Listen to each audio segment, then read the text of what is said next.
प्रबोधिनी टीका में यह विषय चल रहा था, जिसमें आचार्य श्री कुंद देव लिंग के विषय में बतला रहे थे कि श्रमण लिंग जो हैं वो किस प्रकार से होता है। धम्मेण होई लिंगम, धर्म को धारण करने से लिंग हो सकता है, अकेले लिंग धारण करने से धर्म नहीं होता।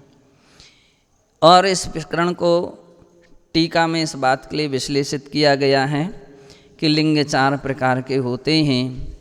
उन 4 प्रकार के लिंगों में 3 प्रकार के लिंग होते हैं। पहला मुनि, दूसरा उत्कृष्ट श्रावक, तीसरा आरिका। अब इसी विषय में प्रश्न कर चल रहे हैं कि आगम किस बात के लिए विषय का विश्लेषण करते हैं कि द्वितीय लिंग उत्कृष्ट श्रावक का है, तृतीय लिंग आरिकाओं का है। तो इस दृष्टि से जब देखते हैं तो लोगों के अंदर में बड़ी हलचल मच जाती है और कतिपय लोग ये सोचने लगते हैं हम क्षुल्लक बड़े हैं, आरिका छोटी हैं। क्यों? क्षुल्लक के लिए इतने 1 हाथ की लंगोटी है और आरिकाओं के लिए इतनी बड़ी 16 हाथ की साड़ी है। तो इस प्रकार के तर्क देते हैं। तो ऐसी तर्क दे करके वो अपनी बात रखते हैं। लेकिन इस विषय में आगम क्या कह रहा है, तो बहुत अच्छी बातें आगम की पद्धति से बतलाई जा रही हैं। आगम ये कह रहा है कि आरिका तो उपचार से महाव्रती हो सकती हैं, लेकिन एलक क्षुल्लक उपचार से महाव्रती नहीं हो सकते। पहला तर्क है।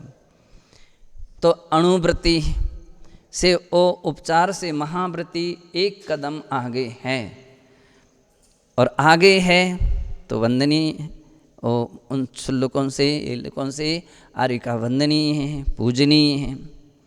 तो ये हेतु यहाँ पर आचार्य महाराज ने दिया है। दूसरी बात ये है कि आरिका जो है उनकी चरम सीमा है, इसके आगे वे इसका त्याग नहीं कर सकती हैं। तो इसलिए उनका उत्कृष्ट त्याग आरिका व्रत तक है। क्षुल्लक एलक बतलाते हैं उसकी कमजोरियां हैं कि वो अभी चर्या में कुशल नहीं है या चर्या में अभी सफल नहीं है, इसलिए अधर में वो अभी रुका हुआ है, अधर में रुका हुआ है। तो बतलाते हैं कि मुनि व्रत धारण कर सकता है, लेकिन नहीं मुनि व्रत धारण किया है। जब तक मुनि व्रत धारण नहीं किया है तब तक बोले ओ जो है वो आरिकाओं से छोटा है और उसके द्वारा आरिकाएं वंदनीय होती हैं। यही बात सागार धर्मामृते च उक्तम, सागार धर्मामृत के 8वें अध्याय की 37वें श्लोक में भी इस बात के लिए कहा गया है। और वहाँ पर आचार्य महाराज लिखते हैं कोपीनेपि सम्मूर्छनात् नार्हत्यायौ महाव्रतम् अपि भक्तमस्मूर्छत्वात् साटके प्यारिकारहति। लंगोटी मात्र में ममत्व भाव रखने से उत्कृष्ट श्रावक उपचार से भी महाव्रती नहीं है, किंतु आरिका साड़ी में ममत्व ना रखने के कारण उपचार से महाव्रत के योग्य हैं, ऐसा वहाँ कहा है। किंच आरिका 28 मूलगुणा धराः एव विज्ञेया। आरिका दीक्षाएं जब होती हैं तो उनके 28 मूलगुण के संस्कार किए जाते हैं, तो इसलिए वे 28 मूलगुण धारी मानी गई हैं। एलक क्षुल्लकस्तु 11 प्रतिमा धारिणो भवन्ति। एलक क्षुल्लक तो 11 प्रतिमाधारी ही होते हैं। अत्र आरिकाः संभवति केषाञ्चित्। अब यहाँ कोई आरिका यानी शंकाकार प्रश्न करता है कि यदारिकाणां पंचाविंशति मूलगुणाः एव संभवति, तो 25 नहीं 28। तो आरिकाओं के लिए जो मूल गुण हैं तो इतने संभव होते हैं। पंच ही है। तो कथम 28 मूलगुणाः। अब प्रश्नकार कह रहा है कि आरिकाओं को 25 मूलगुण मानना चाहिए, 28 मूलगुण कैसे संभव हो सकते हैं। तस्या समाधानम, उसका समाधान करते हैं। आरिकाणामपि दीक्षावसरे मुनि दीक्षा विधिरेव आश्रीयते। सबसे पहली बात यह है, जब आरिका दीक्षा होती है तो आरिकाओं की जो दीक्षा है और मुनि दीक्षा विधि के अनुसार ही होती है। 28 मूलगुण ही दिए जाते हैं। तदनुसारेण ताभ्यम 28 मूलगुणः एव प्रदीयन्ते। और जब 28 मूलगुण के वहाँ उनके लिए 28 मूलगुण की दीक्षा दी जाती मुनि की तरह, तो उनके 28 मूलगुण ही होते हैं। ननु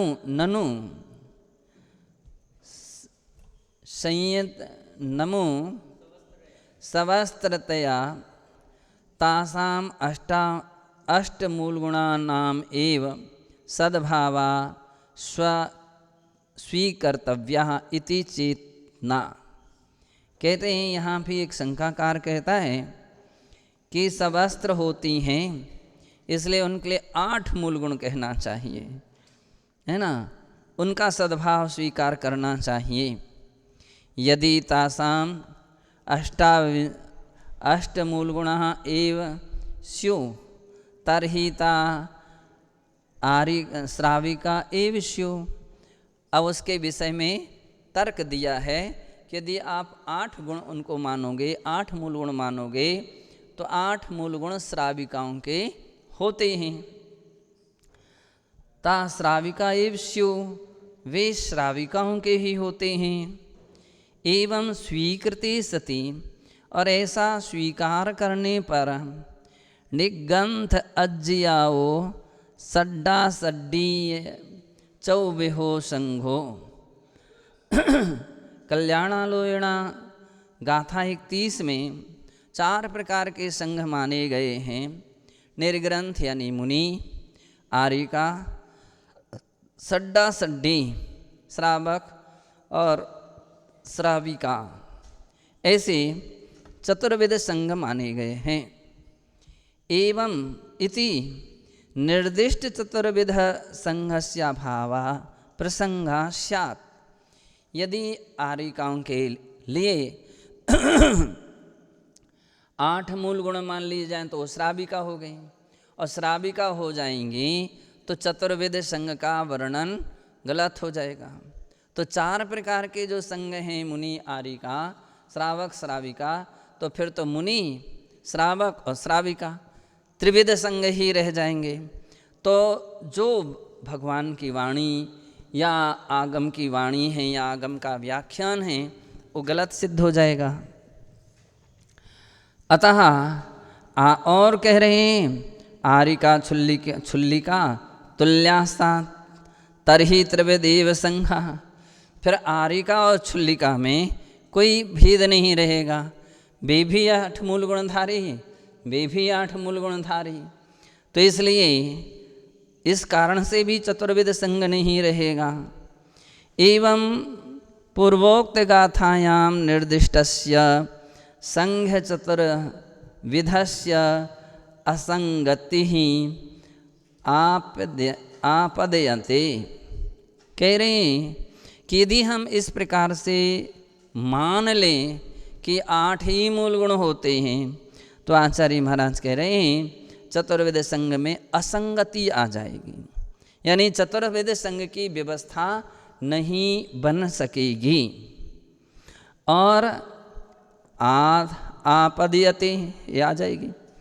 तथा च आरिका चुल्लिका समा भवेत और आरिका चुल्लिका समान हो जाएंगी, तरही उभयोग कृते एकादश प्रतिमा संस्कार दातव्या स्यात्। और जब दोनों के लिए दोनों गुणों बराबर हो जाएंगे, दोनों पद उनके बराबर हो जाएंगे, तो फिर क्या कह रहे हैं कि उनके लिए फिर 11 प्रतिमाओं के संस्कार देना चाहिए। दीक्षा के अवसर पर 28 मूल गुणों के संस्कार ना दे करके उनको 11 प्रतिमाओं के संस्कार देना चाहिए। एकादश प्रतिमाचारित्वे च अणुव्रतान्येव दत्तानि स्युः। और 11 प्रतिमाओं के आधारभूत जो अणुव्रत हैं वे ही देना चाहिए। एवं आरिकाणाम उपचारेण महाव्रतारोपणम असंगत स्यात्। अगर ऐसा मान लें तो उनके लिए उपचार से जो महाव्रत का शास्त्रों में व्याख्यान आया है वो असंगत हो जाएगा, गलत हो जाएगा। किंतु उपचारेण तासां महाव्रतारोपणम क्रियते, किंतु उनके लिए शास्त्रों में उपचार से महाव्रत के संस्कार किए जाते हैं। अत्रोक्तम प्रवचनसार ग्रंथस्य, सबसे पहले प्रवचनसार ग्रंथ के तीसरे अध्याय की 25वीं जो गाथा है, 7वीं गाथा है, उसमें कहा है तात्पर्य वृत्ति टीकायाम। और इस गाथा की तात्पर्य वृत्ति टीका में कहा है यदि मोक्षो नास्ति, यदि मोक्ष नहीं होता है तरही भवदीय मते किमर्थम आरिकाणाम महाव्रतारोपणम। वहाँ ऐसा उल्लेख प्रकरण आया कि आरिकाओं के लिए या स्त्री पर्याय में स्त्रियों का मोक्ष नहीं होता है, और स्त्रियों का मोक्ष नहीं होता है तो आरिकाओं का मोक्ष नहीं होगा, नहीं होता है। तो कह रहे हैं कि यदि मोक्षो नास्ति, यदि आरिकाओं को मोक्ष नहीं होता है, तरही भवदीय मते, तो आपके मद में किमर्थम आरिकाणाम महाव्रतारोपणम, आरिकाओं के लिए महाव्रतारोपण क्यों किए जाते हैं। परिहारम आहा, इस बात का परिहार करते हुए कहते हैं तद उपचारेण कुल व्यवस्था निमित्तम।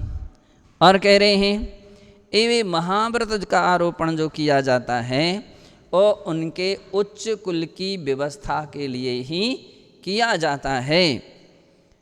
एवं यदि आरिकासु श्रामण्य परपर्यायेषु एकादश प्रतिमानां तथा अष्टमूलगुणानामेव सद्भावे स्वीकृते बहवो विप्रतिपत्त्याः।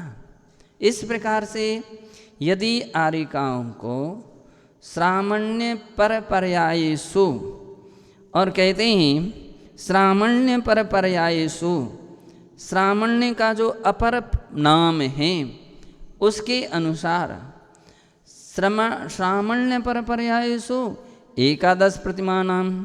कह रहे हैं कि आरिकाओं के जिन्हें श्रमणी इस दूसरे नाम से भी कहा जाता है, यदि उनके लिए एकादश प्रतिमा नाम से 11 प्रतिमा अथवा अष्टमूल गुणानाम एव सद्भावे 8 मूल गुणों का सद्भाव स्वीकार करें तो बहुवा विप्रतिपत्त्याः, बहुत सारी विप्रतिपत्तियाँ आएंगी।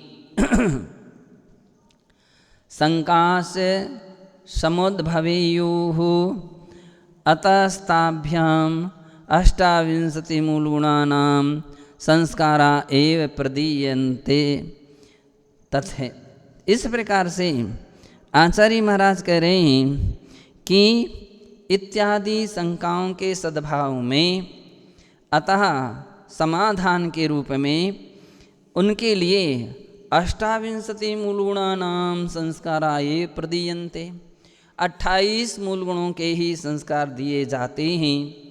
तथा एता अष्टाविंशति मूलगुणाश्रया गुणाधारिण्यो भवन्तीति स्वीकर्तव्यम। कह रहे हैं इस प्रकार से उनको वे 28 मूलगुण की धारी होती हैं, इस बात को स्वीकार करना चाहिए। कथम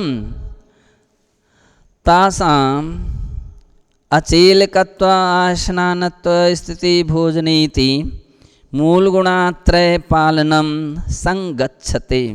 अब ये है बहुत अच्छी अच्छी बातें हैं। आज के समय में जैसे व्यक्ति तरह तरह के प्रश्न खड़े कर लेता है, अब वो अध्ययन नहीं करने के कारण, शास्त्राभ्यास नहीं करने के कारण मनमानी चर्चाएं करने लगता है।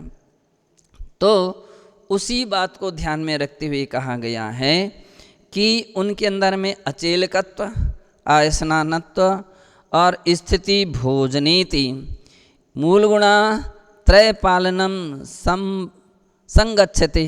क्या उनके अंदर में फिर 3 मूलगुणों का पालन होता है? क्या वे अचेलकत्व होती हैं? क्या वे आयस्नान मूलगुण के धारी होती हैं? क्या स्थिति भोजन यानी खड़े होकर के भोजन करती हैं क्या? तो ऐसा प्रश्न होने पर समाधीयते, आचार्य महाराज समाधान करते हैं। सोपयोगम शृणुत, इसलिए उपयोग लगा करके समाधान को सुनो। आरिका निरावरण देहा ना भवन्ति। पहला सूत्र ये है, आरिका निरावरण देह नहीं हो सकती हैं। ताहा एक साटिका पात्र वस्त्र युक्ताः, एक साटिका मात्र वस्त्र युक्ताः सावर्णा भवन्ति। वे एक साड़ी प्रमाण जो वस्त्र हैं उससे युक्त सावरण होती हैं। इति सूत्र प्राभित शास्त्रे भणितम आस्ते। यह बात सूत्र प्राभित ग्रंथ की 22वीं गाथा में आचार्य श्री कुंद स्वामी ने कही है। वहाँ कहा है अज्य वी एक वत्था। आरिका जो है वो एक वस्त्रधारी होती है। इसका मतलब दूसरा वस्त्र धारण नहीं कर सकती हैं, रूमाल भी नहीं ले सकती हैं, किसी प्रकार से क्या बोलते हैं नेपकिन वगैरह भी नहीं ले सकती हैं। गर्मी पड़ रही थी इसलिए सिर पर नेपकिन रख ली, पेट पर गर्मी लग रही थी तो नेपकिन रख ली, तो नेपकिन नहीं रख सकते हैं, दूसरा वस्त्र धारण नहीं कर सकते हैं। तो कह रहे हैं कि अतः सिद्ध्यति यत पर्याय विशेषेण तासाम एक साटिका धारणम अपि अचेलकत्वम एवं। इसलिए बात सिद्ध हो गई कि आचार्य महाराज एक और 28 मूलगुण के संस्कार कर रहे हैं और दूसरी ओर एक साटिका की बात कर रहे हैं। तो इसका अर्थ है एक साटिका भी उनके लिए अचेलकत्व मूलगुण हैं। उपचारेण अपरिग्रह महाव्रतम अपि तथैव स्वीक्रियते। चूँकि उनकी उस पद की मर्यादा है इसलिए उपचार से उनके लिए महाव्रत स्वीकार किया गया। यानी एक साड़ी होने पर भी उपचार से वो महाव्रती हैं, ये बात आगम में स्वीकृत की गई है। एवं एव आयस्नान मूलगुणमपि तासाम संगच्छते। अब कोई फिर बोल, इसी प्रकार से आचार्य कहते हैं उनके लिए जो 28 मूलगुणों में आयस्नान मूलगुण भी संगच्छते। 28 मूलगुण में आयस्नान मूलगुण भी होता है। यद्यपि ता ऋतुकाले स्नानम कुर्वन्ति, ऋतुकाल में स्नान करती हैं, किंतु तद शुद्धि रूपेण एव कुर्वन्ति, किंतु वे शुद्धि के रूप में स्नान करती हैं। ना तो देह सुख सौंदर्य वृद्ध्यादि हेतु हो, देह सुख शीतलता मिल रही है इसलिए नहीं करती हैं। सौंदर्य वृद्ध्यर्थम, मेल वगैरह ना लगा रहे इसलिए सुंदरता की वृद्धिता के लिए भी वे स्नान नहीं करती हैं। अतो ना तासाम सदोषत्वम, इसलिए उनका वह स्नान सदोष नहीं है।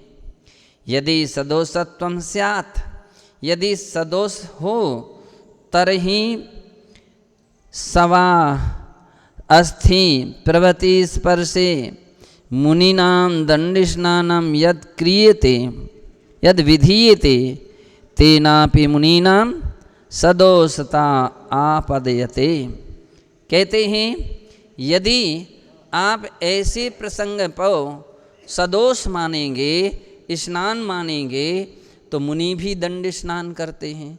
शव को स्पर्श हो जाने पर अथवा अस्थि यानी हड्डी आदि के स्पर्श हो जाने पर उनको भी स्नान करते हैं, दंड स्नान है। तो उनका भी जो दंड स्नान है वह दंड स्नान भी सदोष हो जाएगा, फिर मुनिचर्या भी सदोष हो जाएगी। किंतु ऐसी बात नहीं है। उभयो स्तुत्योः देह शुद्ध्यार्थम एव स्नानम विधीयते। दोनों स्थानों में, दोनों जगह यानी दोनों लोगों में, मुनियों के लिए विषय में और आर्यिकाओं के विषय में वह देह शुद्धि के लिए ही स्नान कहा है। ना तेन मूल गुणोच्छेदा संभाव्यते, और इससे उनके मूल गुणों का उच्छेद नहीं हो जाता है। एवं इसी प्रकार से स्थिति भोजन मूल गुण विषयेपि समाधानम सुकरम, इसी प्रकार से स्थिति भोजन नाम का जो मूल गुण है उस विषय में भी समाधान जानना चाहिए।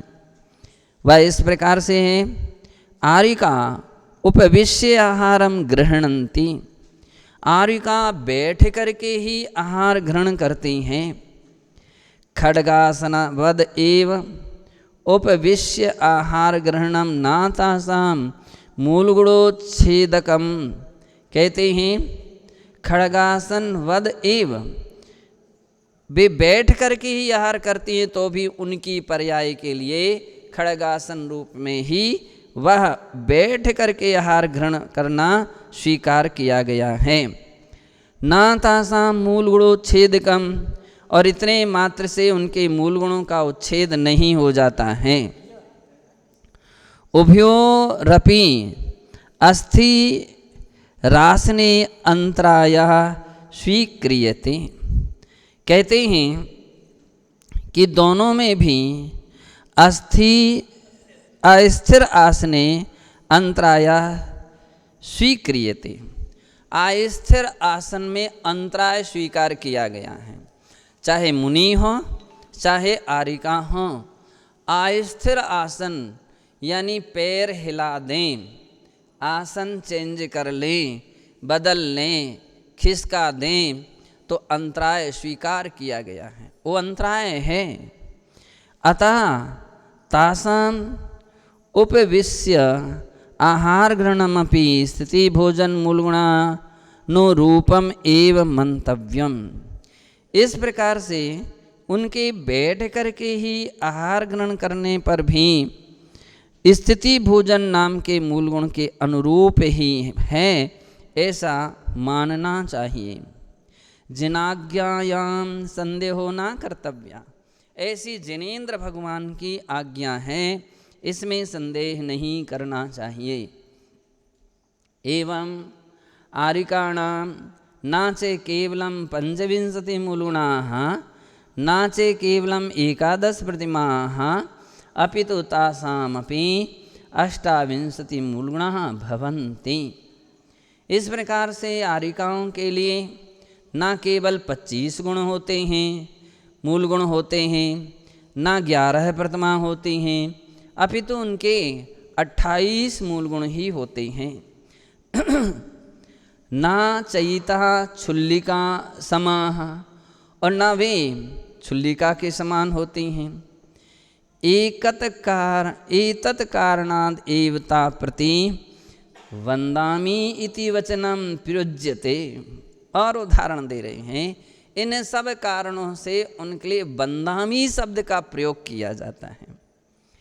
इंद्रनंदी नीतिसार ग्रंथे निरूपितम, इंद्रनंदी आचार्य महाराज के द्वारा लिखी गई नीतिसार ग्रंथ में इस बात का निरूपण किया गया है, यत नमस्कृतो मुनीन प्रति नमोस्तु आरिका प्रति वंदामि एवं क्षुल्लक क्षुल्लिकाश्च प्रति इच्छामीति वक्तव्यम।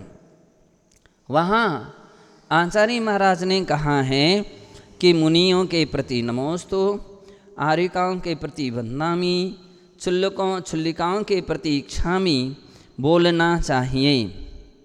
अत्र शंका संयमिनो वस्त्रधारणो प्रति इच्छा। तो यहाँ आचार्य महाराज कहते हैं कि वस्त्र धारणा प्रति अच्छा हो गया समाधीयते, कह रहे हैं कि इस प्रकार के वक्तव्यम सूत प्रावित ग्रंथे, सूत प्रावित ग्रंथ की 13वीं गाथा में कहते हैं कथम कथितम, क्यों कहा है ऐसा, वहाँ पर भी कहा है। समाधीयते, उत्तर देते हैं सूत्र प्रावित ग्रंथ वचनम इदम सामान्यतः एलक्षुल्लिकादि प्राधान्येन कृतं वर्तते, अन्यथा आरिका क्षुल्लिकाश्च समाना भवेयुः। तो वहाँ पर कहते हैं कि जो एलक क्षुल्लक आदि की प्रधानता से वहाँ पर वर्णन किया गया है, वे मुनि दीक्षा के योग्य होने से कथन किया गया है। अन्यथा अगर आप उनके लिए छोटा मानेंगे तो आरिका और क्षुल्लिका समान हो जाएंगी। अन्यच्च आचार्य श्री इंद्रनंदिना यद युक्तम तदपि विरुद्धयेत, और आचार्य इंद्रनंदी के द्वारा जो इस प्रकार की विधि कही गई है वो भी विरुद्ध हो जाएगी। तथैव अद्य यावत् प्रवर्तमाना आचार्य संघीय पद्धतयोपि असंगता स्युः, और वर्तमान में प्रवर्तमान जो आचार्य संघ हैं उनकी भी पद्धति में असंगत हो जाएगी। हर संघ, हर आचार्य संघ जो हैं, हर आचार्यों ने आरिकाओं को एलक क्षुल्लकों से बड़ा माना है। यत्ततः पूर्वापराणि आचार्य वचनानि सुविचार्यैव वक्तव्यम, इस प्रकार से पूर्वापर आचार्यों के वचन को विचार करके ही कहना चाहिए। विस्तरेण जिज्ञासु भी तद विषय मदीय कृति ही आरिकाचर्या द्रष्टव्या, विशेष जिज्ञासुओं के लिए मेरे कृति जो हैं आरिकाचर्या नाम की पुस्तक है उससे जानना चाहिए। आरिकाणाम अवर्णवादेन न कोपि लाभा, आरिकाओं के अवर्णवाद करने से कोई भी लाभ नहीं है। अपितु जिनाज्ञा भंगेन महान दोषः, अपितु जिनाज्ञा का भंग करने से, जिनेन्द्र भगवान की आज्ञा का भंग करना महान दोष है। कर्म बंधस्य संभाव्यते, और इससे कर्म बंध की संभावना होती है। इति विज्ञेयम, ऐसा जानना चाहिए। किंच द्रव्यलिंग पूर्वकम भावलिंगम भवति न तो भावलिंगपूर्वकम द्रव्यलिंगम इति सिद्धांतः समवगंतव्यः, कह रहे हैं द्रव्यलिंग पूर्वक ही भावलिंग होता है, ना तो भावलिंग पूर्वकम द्रव्यलिंगम, भावलिंग पूर्वक द्रव्यलिंग नहीं होता है, ऐसा भी सिद्धांत है। उसको भी समवगंतव्यम, गंतव्यः, अच्छी तरह से जानना चाहिए। भाव प्रावित ग्रंथस्य टीकायाम उद्धृत पद्ये च भणितम। भाव प्रावित ग्रंथ की टीका गाथा नंबर 2 की टीका में उद्धृत पद्य इस प्रकार से कहा है। वहाँ पर कहा है कि द्रव्यलिंगम समाश्रित्य समाधाय भावलिंगी भवेद यतिः बिना तेन न बंद्या स्यात् नाना वृत्र भरोपि सत्। तो इस प्रकार से वहाँ पर कहा है कि द्रव्यलिंग होने पर ही भावलिंग होता है, बिना उसके ना बंद्या। द्रव्यलिंग के बिना ओ कोई व्यक्ति भावलिंग कहे अपने आप को तो भी वो वंदनीय नहीं होता है। नाना व्रता धरोपि सन, अनेक प्रकार के व्रतों को धारण करने पर भी वो वंदनीय नहीं होता है, ऐसा जानना चाहिए। शेष अथ